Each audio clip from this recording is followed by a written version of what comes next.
Vindman and the Whistleblower. Chief of Staff Meadows talks McCabe, Comey, and Strzok. More voter fraud, I'm sure you're surprised. And lastly, many voters uninterested in coronavirus vaccine. Welcome back to the Daily Facts.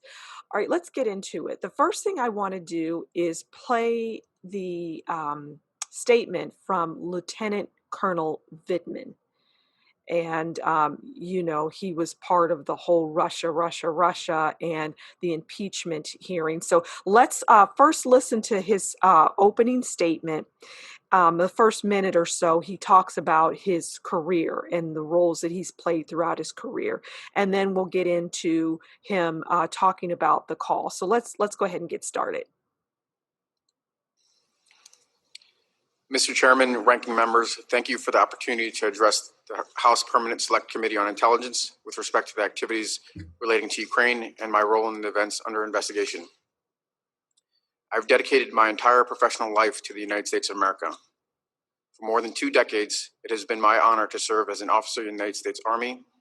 As an infantry officer, I served multiple overseas tours, including South Korea and Germany, and I was deployed to Iraq for combat operations. Since 2008, I have been a foreign area officer specializing in European and Eurasian political military affairs. I served in the United States embassies in Kiev, Ukraine, and Moscow, Russia. In Washington, D.C., I was the political military affairs officer for Russia, the chairman of the Joint Chiefs of Staff, where I drafted the Armed Forces Global Campaign Plan to counter Russian aggression and Russian malign influence. In July 2018, I was asked to serve at the White House National Security Council. At the NSC, I'm the principal advisor to the National Security Advisor on Ukraine and other countries in my portfolio. My role at the NSC is to develop, coordinate, and implement plans and policies to manage the full range of diplomatic, informational, military, and economic national security issues the countries in my portfolio. My core function is to coordinate policy with departments and agencies. Okay, so that is what he has done in his career. And I thought that was important to understand. So let's move on to the actual call and his impression of all of this in the whistleblower. So let's move ahead a little bit.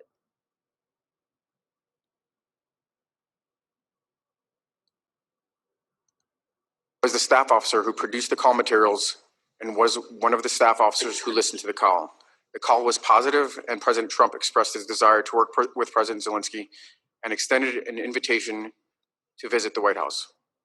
In May, I attended the inauguration of President Zelensky as part of the presidential delegation led by Secretary Perry. Following the visit, the members of the delegation provided President Trump a debriefing offering a positive assessment of President Zelensky and his team. After this debriefing, President Trump signed a congratulatory letter to President Zelensky and extended another invitation to visit the White House. On July 10, 2019, Alexander Danylyuk, then Ukraine's National Security Advisor, visited Washington, D.C. for a meeting with National Security Advisor Bolton. Ambassadors Volker and Sondland, and Secretary Rick Perry also attended the meeting. I attended with Dr. Hill. We fully anticipated the Ukrainians would raise the issue of a meeting between the presidents. Ambassador Bolton cut the meeting short when Ambassador Sondland started to speak about the requirement that Ukraine deliver specific investigations in order to secure the meeting with President Trump. Following this meeting, there was a short debriefing during which Ambassador Sondland emphasized the importance of Ukraine delivering the investigations into the 2016 elections, the Bidens, and Burisma. I stated to Ambassador Sondland that this was inappropriate and had nothing to do with national security. Dr. Hill also asserted his comments when proper. Following the meeting, Dr. Hill and I agreed to report the incident to NSC's lead counsel, Mr. John Eisenberg. Okay, so that gives you some context as to how this whole thing started. And yeah, I thought that was important to share with you. All right, so we heard from Lieutenant Colonel Vindman in his own words about the fiasco, this phone call that led to an attempt to impeach the president. So let's get into this Federalist article. Vindman, not whistleblower, was driving force behind impeachment. Okay, so there's a new book out. New book shows how Lieutenant Colonel Alex Vindman was the real instigator of the Ukraine investigation that formed the pretext for Democrats' impeachment of President Trump. And we all know that to be the case. So let's get into this. The most interesting thing about Byron York's exhaustively reported and richly detailed new impeachment book, Obsession Inside the Washington Establishment's Never-Ending War on Trump, is that the whistleblower who filed the official complaint that got impeachment rolling isn't ever identified. And that's true. I mean, there's a name or names that have been thrown out there, but we don't know if that is in fact the person. So we're going to go with this and assume that we don't know. It turns out that the heated discussion over the whistleblower, who was previously identified by Real Clear Investigations as CIA's Eric Ciaramella, was a diversion from allowing the American people to understand who was the actual instigator of the failed effort to oust President Donald Trump from office. Rather than being a witness who I independently supported the claims of the whistleblower, the National Security Council's Lieutenant Colonel Alex Vindman was the driving force behind the entire operation, according to the book's interviews with key figures in the impeachment probe and other evidence. The whistleblower's information came directly from Vindman, investigators determined. And I figured that all along. And those of you who followed this impeachment hearing and the testimony of Vindman in particular, you'll see that. I mean, he said that in his own words. We just listened to it. He was disturbed by what he heard. So Vindman was the person on the call who went to the whistleblower after the call to give the whistleblower the information he needed to file his complaint, said Representative Lee Zeldin. For all intents and purposes, Vindman is the whistleblower here, but he was able to get somebody else to do his dirty work for him, explained one senior congressional aide. And that seems reasonable that he was, in fact, the whistleblower. Lieutenant Colonel Vindman was the whistleblower, just based on that. You know, he was the one testifying. No one else testified. So this individual who they claimed was the whistleblower may have been dragged unnecessarily. Vindman was the only person at the National Security Council listening in on the infamous call between President Donald Trump and Ukraine President Volodymyr Zelensky to be concerned by it. Vindman immediately began talking to his identical twin brother, Lieutenant Colonel Yevgeny Vindman, who also worked at the NSA. The twin brothers both complained to NSC counsel John Eisenberg. Alex Vindman talked about it with his direct supervisor, Tim Morrison, who was also on the call. He talked about it with another NSA, a lawyer, Michael Ellis. And we know that following all of this, Colonel Vindman was removed from his role. I believe he may still be within government, but he was removed from that role. Vindman testified that he talked to only two people outside the NSC. One was George Kent, a State Department official who dealt with Ukraine. He refused to say who the other person was. Both Vindman and Representative Adam Schiff, Democrat of California, who led the impeachment proceedings, strenuously resisted any attempt by investigators to discuss who the other individual was, admitting only that it was a member of the intelligence community, the same nebulous descriptor used for the whistleblower. So we get the idea here. It goes on in pretty great length. Let's just read this last paragraph. When Vindman retired from the Army in July 2020, media reports claimed he did so because of a hostile work environment. He had been transferred from the NSC in February 2020 following Trump's acquittal on the charges that Vindman's complaint instigated. Okay, so he was transferred. Vindman received no punishment for his insubordination and disobeying of a direct order to work with Congress on impeachment. All right, so there you go. Okay, so now on to the Mark Meadows, his piece in the Washington Examiner. So Mark Meadows, as you know, is the chief of staff to President Trump. So let's get into this. Additional documents spell trouble for ex-officials in Durham investigation. So we all know that Durham is investigating this Russia business. So let's get into the story. White House Chief of Staff Mark Meadows said he has seen additional documents that are pertinent to U.S. Attorney John Durham's criminal inquiry into the Russia investigation. Meadows, a former congressional investigator, told Fox Business anchor Maria Bartiromo on Tuesday that he does not have an update on Durham's work, but noted that these records he has viewed reflect poorly on top FBI officials who were involved in the origins of the operation, looking into ties between President Trump's 2016 campaign and Russia. Well, we're not surprised by that, right? I mean, this investigation has been pretty quiet. There haven't been a whole lot of leaks. I don't know of any, really. Additional documents that I've been able to review say that a number of the players, the Peter Strzoks, the Andy McCabes, the James Comeys, and even others in the administration previously are in real trouble because of their willingness to participate in an unlawful act. And I use the word unlawful at best. It broke all kinds of protocols, and at worst, people should go to jail, as I mentioned previously, Meadows said. Just as an aside, I did a piece on Peter Strzok, the man in his book, and I really recommend that you take a listen to that. It's pretty interesting. So yeah, but let's get back to the article.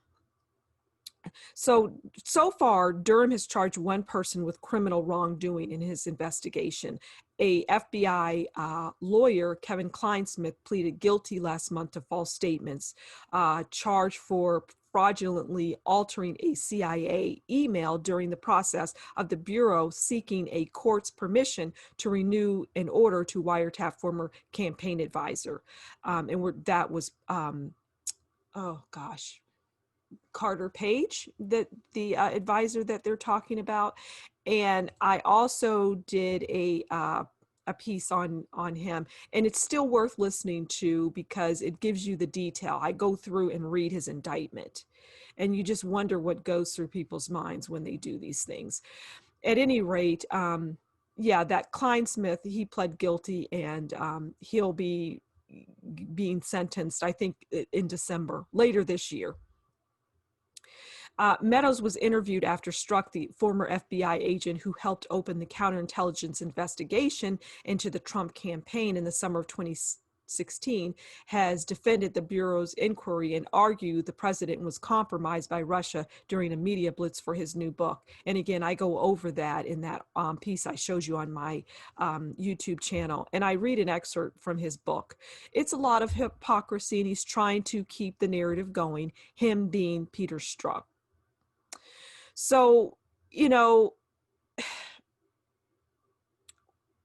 we know what's going on here. We know what is happening. They're trying to keep the narrative going. They're trying to bury President Trump, in my humble opinion, through this whole Russia. We won't play the clip, but once again, you get the idea. Trump has encouraged not only declassification, but full transparency. He has nothing to hide, Meadows says. I can tell you, it's real easy for Peter Strzok to go on 60 Minutes when he doesn't have to raise his right hand and tell the truth. In all of this interview, I can tell you this, it's not backed up by the facts. It's not backed up by the documents that I've seen, and ultimately his house of cards will come falling down. And I couldn't agree more. And I go through some of that, and I point out some of those things that he states in his book that just don't mean anything. They don't mean anything. So salute to you, Mark Meadows.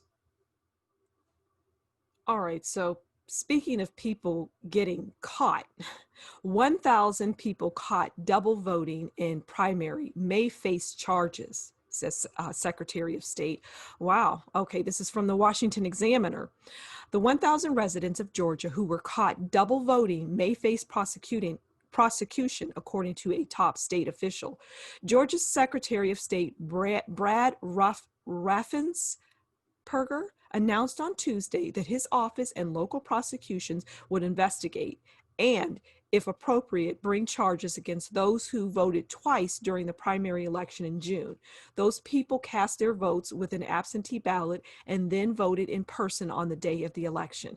Now, we all know that President Trump has been saying this forever and a day, and now it's just all of this is coming to light. A double voter knows exactly what they're doing. I would think so. Of course they know. Diluting the votes of each and every voter that follows the law. Those that make the choice to game the system are breaking the law. And as Secretary of State, I will not tolerate it. This is Raffensperger. Raffensperger, a Republican, noted that there were not enough double votes cast to sway any of the state elections. If voters are found guilty of double voting, a felony in the state, they face a fine of up to $100,000 and 10 years in prison. Wow. Well, if nothing else, this will stop people from, all of this voter fraud. And it's just, it's every time you turn around, every time I turn around, I'm finding articles and news pieces on voter fraud. So it's coming out. All right. From voter fraud to voters say they would get a free coronavirus vaccine as soon as possible. Well, we didn't read the first part, and that's only 1/5 of voters. So let's get into this.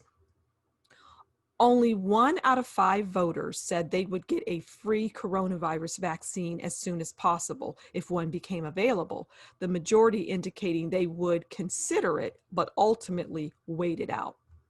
So a CBS poll found that the majority of voters would wait to get a vaccine for the Chinese coronavirus.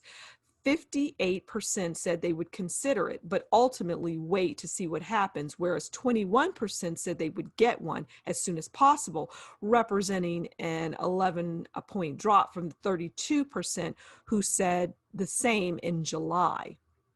Another 21% said they would never get one, a 4-point increase from the 17% who said they would never get one in July.